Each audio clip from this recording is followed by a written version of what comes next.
Welcome to Taste of the World Food Distributors 2014 Data Analysis Presentation. Please feel free to follow along if you would like in the Excel documents that I've provided for you. There are overview notes to go along with the visuals in the presentation that we will be seeing. Let's go ahead and get started.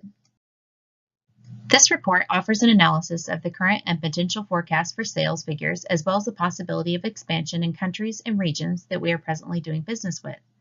Analysis was performed by identifying trends, correlations, and using comparisons of year-over-year sales data. Data analysis results show that sales are increasing at a rate that surpasses industry norms. Our current product line is driving sales and meeting the food and beverage needs of our global customers. The potential for successful expansion into other countries is high. Recommendations in the presentation include making our focus in 2014 one of high-value customer service. This includes comprehensive training for our sales representatives specific to recognizing customer needs, greater product knowledge, and current trends for product categories in their region. Partnering with customers to be more aware of the demands of their markets and restaurants and encouraging increased communication and ordering through our website will allow our exceptional service to set us apart from our competitors. This strategy will also help us to streamline our purchasing and ordering process and encourage regularly scheduled ordering from our clients. Explore expanding our sales market to include countries further south and east in Europe, as sales in that area are well established and increasing favorably in that region. This analysis report was prepared using US dollars and currency.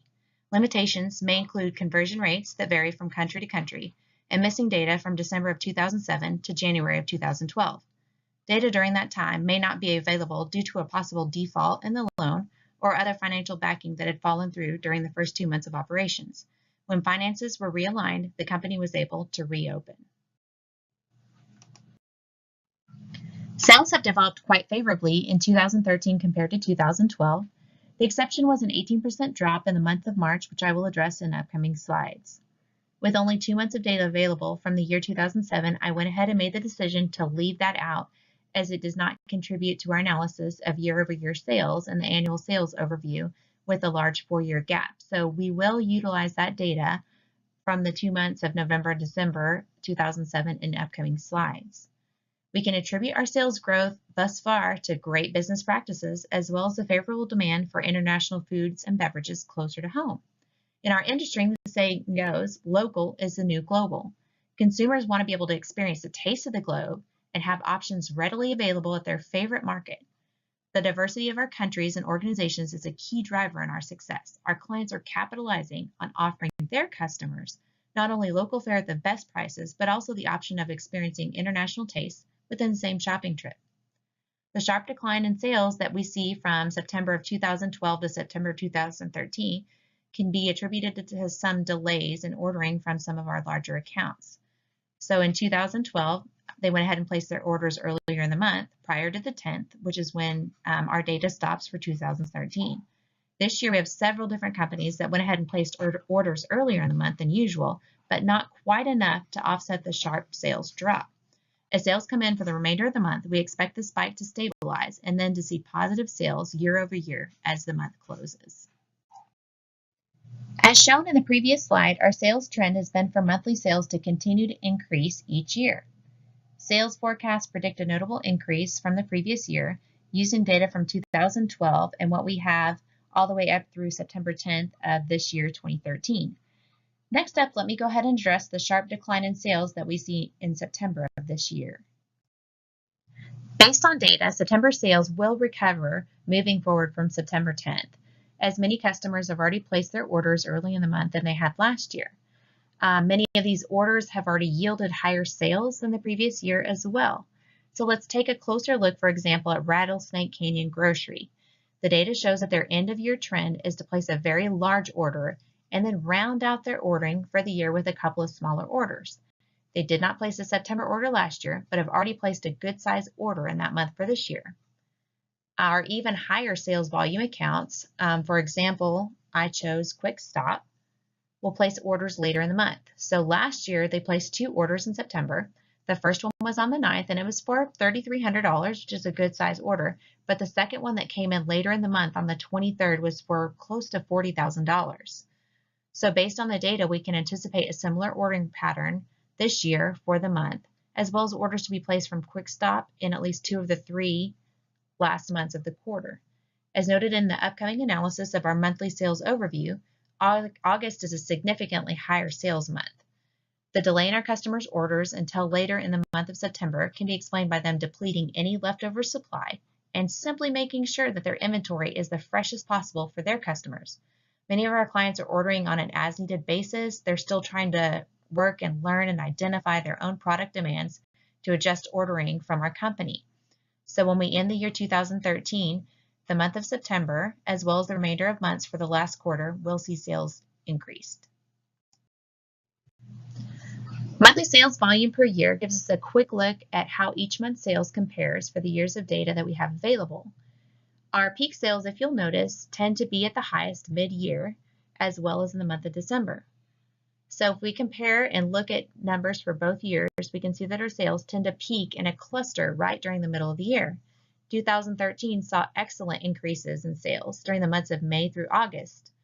And we can actually attribute these high sales during those months due to tourism and busy summer travel. All of the countries across the board placed orders in the month of August this year, which has given us a company record for monthly sales. Compounding on the previous slide, I wanted to have a better idea of what product categories were helping to drive sales during those peak volume sales months that were centered in the middle of the year from May to August. So I found the two highest categories to be in both beverage and dairy. One of the category leaders is beverage, and it's in very high demand during those hot summer months. So that's going to include our beverage line of unique sodas, wines, beers, and other diverse alcoholic beverages. And then a close second is dairy products, which would include many of our frozen treats, such as yogurt, gelato, ice cream, and paella.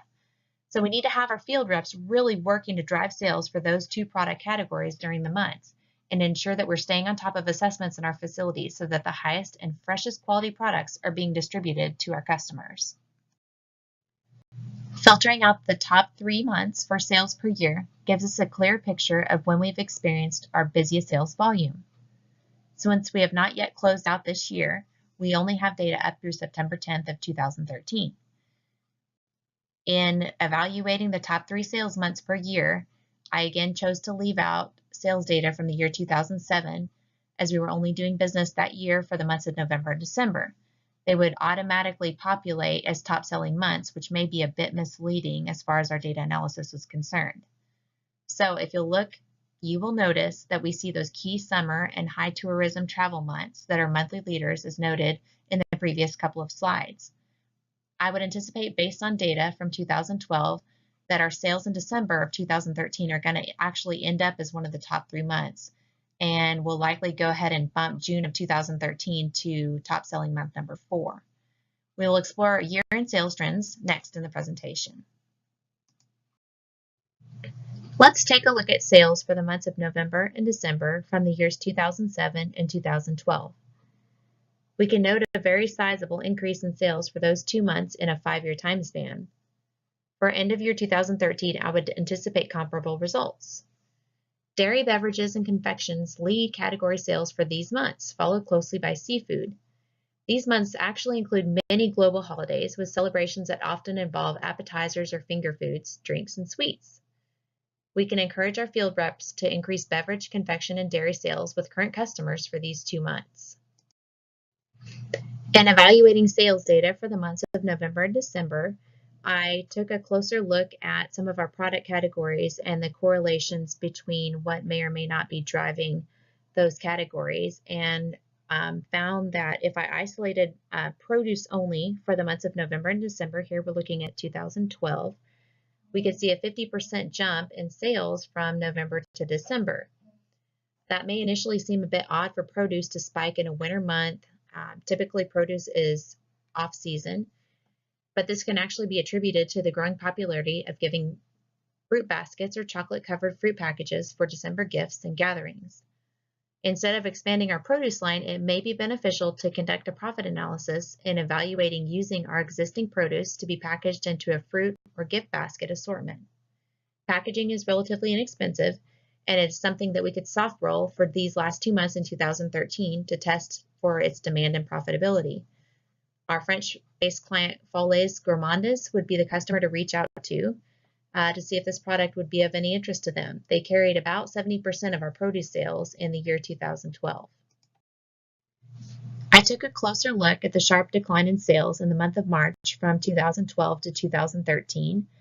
I wanted to dig in and find out what caused that decrease in sales year over year and find out if there was a way to rectify that so that we wouldn't see a trend where we were going down in sales from month to month, year over year in the future. Data showed a significant decrease in sales from 3 of our customers, and 12 of the 41 customers, so we're looking about 30% of our customers that placed orders in March of 2012 did not place orders in March of this year. When I dug a little bit deeper, I found that 4 out of 5 of the top sales customers for March of 2012 that had lower or no sales with us in March of this year had actually opened their accounts with us in March of 2012. And that's when they had placed their first very, very large order. Next, let's take a look at 2 of those companies and evaluate some of their trends. I chose Ernst Handel and 7 Seas Imports as 2 of the 4 customers for us to look at a little bit more closely that had opened accounts in March of 2012. Our customers have to allow time to gather their own data to see how certain products are going to appeal to their customers and impact demand for placing regularly scheduled orders with us. So as you look at the charts for the 2 companies that I chose for my examples, 7 Seas Imports and Ernst Handel, you'll see that their ordering trends tend to be maybe a little sporadic and they are attempting to be on an as-needed basis. These companies are gearing up for those peak summer months and end-of-year months as well, following the trends that we've identified for our business. In 2014, I would like to collaborate with our customers to help us revise plans and forecasts based on their business. If we partner with them to share data to better serve their food and beverage needs, we demonstrate our focus on high-value service. This component of our business is imperative to making us a leader in our industry. Our company has a total of 8 product categories. Each category maintains sales increases for each year. Last year saw an increase in each product category across the board, with beverages being the leader and grains and cereals coming in last. This year-over-year comparison helps us to understand the changing preferences and dietary needs of customers. Next, we will identify and focus in on our top categories. First, though, I'd like to address condiments. The lowest increase in sales from 2012 to 2013 was in condiments, which is expected because of the significantly lower cost of our condiments compared to that of some of our other products. There also has not been a lot of innovation in the development of the usage of condiments. This is still a great category for us to carry products in because of the high profit margin. Isolating the top half or top 4 product categories in our company, we can better see their annual sales increases. Beverages, dairy, and meat all experienced increases that were very close in dollar amounts from 2012 to 2013. Confections had the smallest increase in the top categories. The beverage category has experienced the greatest sales increase due to the growth in wineries being fueled by greater wine consumption. Experts expect wine consumption to have increased globally by 6% from 2010 to 2015. The U.S. is one of our leading beverage countries. The number of U.S.-based wineries has quadrupled in the last 10 years and does not show signs of slowing down. America is also leading the charge in the expansion of microbreweries producing craft beers. This is a huge area of growth as well. Consumers not only want to sample and enjoy local brews, but like to have a chance to try exotic global brews as well. Craft beer sales are projected to increase 8% from 2010 to 2015. If we zoom in on the U.S., we will see that our beverage sales there have just about doubled, and we still have another quarter to go before we have final sales results for this year. Let's go ahead and shift our focus to the number 2 sales category, which is dairy. At first thought, it may be a bit of a surprise to see dairy as a thriving and growing product category. There's a lot of research currently being done on the effects of dairy on our bodies and on our health, especially as we exit adolescence. Pair that with the growing increase in dairy allergies and lactose intolerant, and sales growth is almost surprising. If you all will remember with me back to the global economic crisis of 2009, dairy was very negatively impacted. Its production and demand both tanked. Although dairy was considered a staple in many households, consumption was cut back significantly and only purchased out of necessity. The positive sales trend that we are experiencing now is due to the recovery in the dairy industry. Prices have stabilized and are significantly lower. Consumers are more confident and are purchasing higher quantities by buying more milk, cheeses, butters, creams, and frozen dairy-based novelties. The top 10 products by sales per year vary in comparison to the top 10 quantity per year. Only 3 products are at the top for all 3 years. Camembert Perois is in the top for both sales and quantity volume. This product is in our dairy category, so this is paralleling the steady increase in dairy sales that we have seen and noted over the past months. The other 2 highest volume in sales for all 3 years are Mangemut dried apples and Tarte Sucrée, which belong to the produce and confection categories respectively. So let's talk a little bit more about 2 of our leaders, Côte de Blaye and Thüringer Rust Bratwurst. I've isolated monthly sales data for our 2 of our top selling products, Côte de Blaye and Thüringer Rust Bratwurst. Let's first talk about Côte de Blaye sales. As shown on the previous screen, Côte de Blaye is leading product sales by a very sizable margin. This product is a Bordeaux-style wine that falls in our beverage category. Taking into consideration the growing popularity of vineyards that was discussed previously, it is no surprise that data would reveal this product as one of our leaders. Sales for this wine peaked during the summer, again paralleling high travel and tourism times. Moving on to Thüringer Rust Bratwurst sales, those sales for that product more than doubled from 2012 to 2013. The customers that order this product vary, and demand is not specific to one region. The growing popularity of this product is likely due to the global interest in meats that are all natural and high in protein. Thüringer Rust Bratwurst is made in Germany, so sales are highest from customers located in that country. The Thüringer brand is set apart from others with its unique blend of spices and significantly lower fat content than that of the average sausages, which adds an additional boost for demand. We can continue to drive sales for this product by making customers in the region aware that we carry it and that it is a popular product for customers in their neighboring countries. Looking at the bottom 10 products and sales for our company, we see that they come from an assortment of product categories. With almost every product coming from a different category, there are a variety of profit margins for these products as well. These items need to continue to be monitored, but for now should be kept as part of our inventory. At least 2 of these products are in demand for 2 of our best clients, Ernst Handel and Quickstop. Since we are still in our very early years of business and working to establish relationships with our clients, I think it's best that we leave our product line as is for now. Our regional sales for 2012 and 2013 allow us to see our top and bottom regions. The top 2 regions are Central Europe, which include Austria and Germany, and North America, which includes the US. Let's go ahead and take note of Canada, Denmark, France, Finland, and Mexico, and we will address those countries in just a moment. Currently, the lower 2 sales countries are Poland and Argentina, which appear to be dragging down their regions, Central Europe and South America, respectively. Isolating sales data in Poland and Argentina gives us a better idea of their standalone sales performance year over year. If we look at their sales increases, we will see that they are quite impressive and comparable for the other countries in their region. Poland saw an increase of 45%, and Argentina had an increase in sales close to 90%.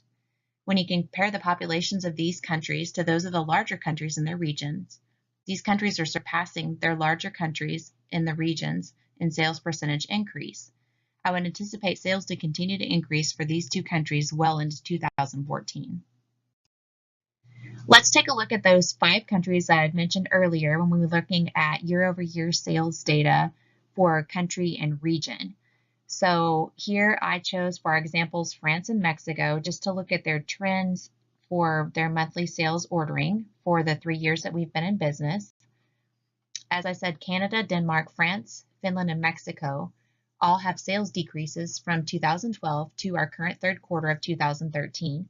And if you'll remember, we only have data up through this year of September 10th. All these countries place order in at least 2, if not 3, of the last 3 months of the year, and some of them have yet to place their September orders.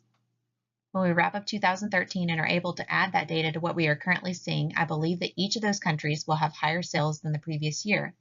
This is going to set the bar pretty high for 2014, So we need to make sure that our sales reps are focusing on driving product sales for items that are in high demand for their regions, and also for products that fall in those high demand holiday categories like beverages and confections. The top 10 customers by sales per year has shown a change in 4 customers from 2012 to 2013. There are 3 customers who have been at the top for all 3 years, and those are Rattlesnake Canyon Grocery, Quick Stop, and Ernst Handel. Hungry Owl All Night Grocers and Save-A-Lot Markets have been top customers for both 2012 and 2013. Supremus Delices was the top customer in 2007 and 2013. We are all hearing a lot about countries that are ranking at the top in sales either overall or in various individual categories, but we need to remember to be sure that we are working to develop sales in countries that are emerging as potential future sales leaders as well. We talked earlier about population and how that will factor into and affect customer sales. Let's take a look at Hungry Owl based in Ireland and Supremus Delices located in Belgium. Using a more finite view, we can take one of the top-selling product categories from each country and get a better idea of how and why it is helping to drive that country's sales. So, for example, in Belgium, that product category is confections, and more specifically, those products that have chocolate as an ingredient. Now, Belgium is renowned for their delicious chocolates. You will also notice that their ordering peaks pretty close to and around those summer months where they will tend to experience high tourism. There is a great opportunity for a company to work to drive confection sales with Supremus Delices during those holiday months at year's end. If you'll notice, in 2012, they placed their last order for the year in September. Let's seize the opportunity for business with them in the last months of this quarter. Moving over to Hungry Owl All Night Grocers based in Ireland, I isolated the beverage category there for that country and noted that their heaviest beverage order months are January and February, which is when they're likely gearing up for the St. Patrick's Day celebrations that occur all month long in the country of Ireland. In noting each country's specific ordering trends by time of year and product category, we will be better able to work with our customers to ensure that we have those high demand products available when they are needed. It also helps us to market similar products during those peak times to other customers that are in the same country or region, thereby driving sales. I grouped the customer sales by country to offer a better picture of the number of customers that are located in each country. Germany, the UK, and the USA have the highest number of customers. Austria has only 2 customers, and one of them, Ernst Handel, is our second highest sales producer. Ireland is also a top sales producer, carried by only one company, which is Hungry Owl All Night Grocers. In some of these mid or smaller sized countries that are being carried by only 1 or 2 customers, it opens the door for a great opportunity for us to network with and market to other customers in close proximity. We are a young brand, but have established a reputation based on quality and success. We need to be capitalizing on that, and not only providing quality assurance and working to drive sales with our current customers, but also reaching out to neighboring grocers and restaurants to see if we are able to meet some of their product needs. When we identify those top 10 customers and their locations by country, we get a better picture of the areas that are generating our highest sales volume. You can easily see that the US, Germany, and Austria carry the majority of our sales. I took that a step further and filtered those countries into our company's specific sales regions. You can see that we have a pretty diverse client base as far as geography is concerned. With us being a Central European company, we were fortunate enough to have some initial confidence-based sales from customers that are closest in location, driving our startup sales. That is evident looking back at data from 2007. Orders were placed from Germany, Austria, Sweden, and Switzerland when the company first made its debut more than 6 years ago. Customers from these countries were also some of the first to place orders when we reopened for business in January of 2012. The U.S. has been a great sales driver since 2007, although they are on the other side of the globe. The U.S. has a healthy relationship with German-based brands, specifically those in the food industry. Just for example, Germany-based Aldi has been in the U.S. since 1976 and has grown exponentially there in recent years. As an organization, we can use those location-based competences that we talked about in Central Europe, as well as the United States, as a platform for growing our business and sales. As an established company, we need to have our sales representatives networking with potential customers and increasing the number of customer accounts. This should be done not only in specific European regions and the US, but everywhere. Expansion potential is high in South America, as noted with the year-over-year increase in Argentina of close to 90%. Also, it would be a great strategy to have our representative who is over Poland meet with business owners in the Czech Republic, since our Polish sales have done well this past year. Recommendations moving into 2014. Based on the data, the suggested course of action for our upcoming year is to focus on adding value in the company instead of introducing new products. Global food and beverage distribution is a highly competitive industry. Our purchasing and supply department should reach out to current customers and collaborate with them on their business forecast for 2014. Pairing our data with theirs, we can offer high-value service to our customers while driving sales for our upcoming year using our current resources. Training our regional sales representatives to be more familiar with customer needs and product ordering trends in their regions will allow our growth to be coupled with improvements in ordering efficiency. This will also equip them with marketing knowledge to network with and then obtain new customers in their sales regions. With typically smaller profit margins in distribution, it is essential that we work to bulk up sales volume. The data provided shows trends toward demand for our products and services shifting even further east in Europe. With sales in Poland gaining momentum and successful numbers from Austria, it would be wise to deploy a sales representative into the Czech Republic and Slovakia. The Czech Republic is geographically centered right between Germany, Austria, and Poland. Data for this company shows sporadic ordering by many of our customers, which is likely due to many of them over-ordering and having to store products on site. It would be beneficial to set up electronically generated monthly order requests so that customers have the subtle reminder to place their order and are able to do so more on an as-needed basis. Included in these monthly communications should be a brief mention of upcoming celebrations, holidays, or peak seasons that clients may want to have in mind as they are evaluating inventory needs. In doing this, we will be better able to observe trends and shifts in our sales while providing exceptional service to our clients. Thank you for your time, and I look forward to a very successful upcoming 2014.